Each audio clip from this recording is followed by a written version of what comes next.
নমস্কার বন্ধুরা, আজকে নিয়ে এসেছি আমের পায়েস। আমের পায়েস কিন্তু বানানো যেমন সহজ আর খেতে অসাধারণ। এই পায়েস বানাতে কোনো রকম চাল লাগে না বা কোনো রকম ঝামেলা ছাড়াই তোমরা বাড়িতে বানিয়ে নিতে পারবে এই রকম অসাধারণ স্বাদের পায়েস। কিভাবে বানাবে তার জন্য অবশ্যই কিন্তু পুরো রেসিপিটা দেখতে হবে। আর এই রেসিপিটা তোমাদের কেমন লাগলো অবশ্যই কিন্তু কমেন্টের মাধ্যমে জানিও। যারা নতুন বন্ধু আছো তারা কিন্তু আমার চ্যানেলটাকে সাবস্ক্রাইব করে নিয়ে পাশে থাকা বেল আইকনটা ক্লিক করতে ভুলো না। তোমরা দেখছো মিস্টার অ্যান্ড মিসেস কুকিং আর্টের চ্যানেলের পক্ষ থেকে। চলো দেখে নেওয়া যাক আজকের রেসিপিটার জন্য এখানে লাগছে আমাদের পাকা আম। আর পাকা আমটাকে খুব ভালো করে ধুয়ে নিতে হবে। ধুয়ে নেওয়ার পরে ঠিক এরকম ওপর থেকে ওপরের যে খোলার অংশটা সেটাকে ফেলে দিয়ে আমরা সাইড থেকে একটু কেটে নেব।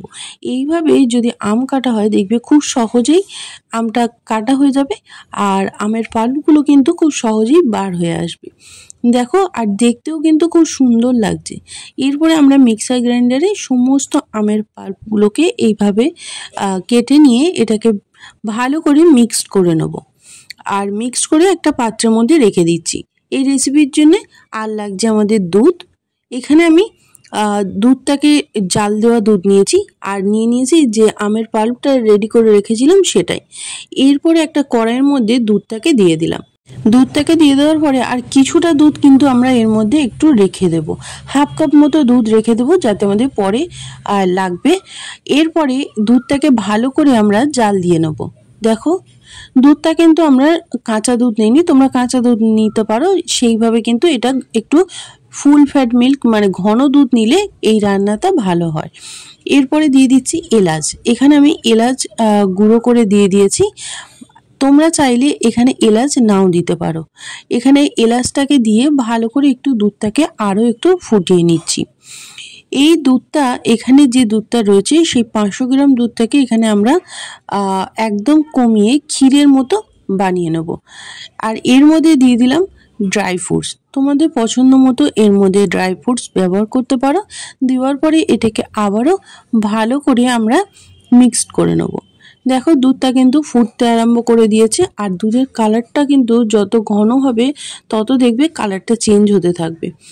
আর যেহেতু পায়েস বানাচ্ছি, পায়েস একটু যদি ঘন হয় তাহলে ক্ষীর মতো দেখবে খেতে লাগবে, খেতে টেস্টও আসে। যে দুধটাকে আমরা তুলে রেখে দিয়েছিলাম সেই দুধটার মধ্যে অল্প একটু আমুল দুধ গুলে আমরা এর মধ্যে ঢেলে দিলাম। এটাকেও খুব ভালো করে মিক্সড করে দিচ্ছি। দেখো, সমস্তটা মিক্সড করে দেওয়ার পরে এই দুধটা রেডি হয়ে যাওয়ার পরে দেখো অনেকটাই কিন্তু হয়ে এসছে আর সাইডে দেখো দুধের কিন্তু সাদা সাদা সরও পড়ছে। এরপরে যে আমের পাল্পটাকে দিয়ে দিয়েছিলাম সেটাকে এর মধ্যে দিয়ে দিচ্ছি। প্রথমে অল্প পরিমাণে দিয়ে এটাকে ভালো করে মিক্সড করে দেবো। অল্প অল্প করে দিলে দেখবে কালারটা সুন্দর আসবে আর খুব সুন্দরভাবে কিন্তু এটা হয়েও যাবে। যদি আমটা যদি একটু টক থাকে তাহলে কোনো আমটাকে তোমরা একটু শিরার মধ্যে দিয়ে অল্প একটু চিনি দিয়ে কড়াতে আগে নেড়ে নেবে। যেহেতু এই আমটা প্রচণ্ড মিষ্টি ছিল তার জন্য কিন্তু আমার এখানে আলাদা করে আমি আমটাকে কড়ার মধ্যে দিয়ে নাড়ে নিই। এই আমটা এখানে একটু টক থাকে তাহলে একটু সামান্য চিনি দিয়ে সেটাকে কড়ার মধ্যে নেড়ে নিয়ে তারপরে এইভাবে বানাতে পারো। এরপরে এটাকে ভালো করে মিশিয়ে নিয়েছি দেখো। আর এটাকে একটু আমরা চেখে দেখে নিচ্ছি কতটা মিষ্টি হয়েছে। তারপরে সেই বুঝে আমরা মিষ্টির পরিমাণটা দেব। যে বেশি মিষ্টি খাও একটু বেশি দেবে আর যদি কম মিষ্টি খাও তাহলে কম দেবে। আর দেখতেই পাচ্ছ দুধ কিন্তু ঘন হয়ে একদম হলদেটে আরও সুন্দর চলে এসে আর আমের পাল্পটাকে দেওয়ার পরে আরও সুন্দর একটা কালার এসছে। এরপরে এটাকে আবারও আমের পাল্পটাকে দিয়ে ভালো করে মিক্স করে নিলাম। আর এইভাবে আমরা এটাকে কিছুক্ষণ নাড়তে থাকবো ঠিক 2 মিনিটের মতো।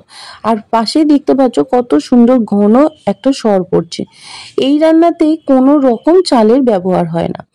এরপরে এর মধ্যে আমরা দিয়ে দেবো 1 চামচ মতো ঘি।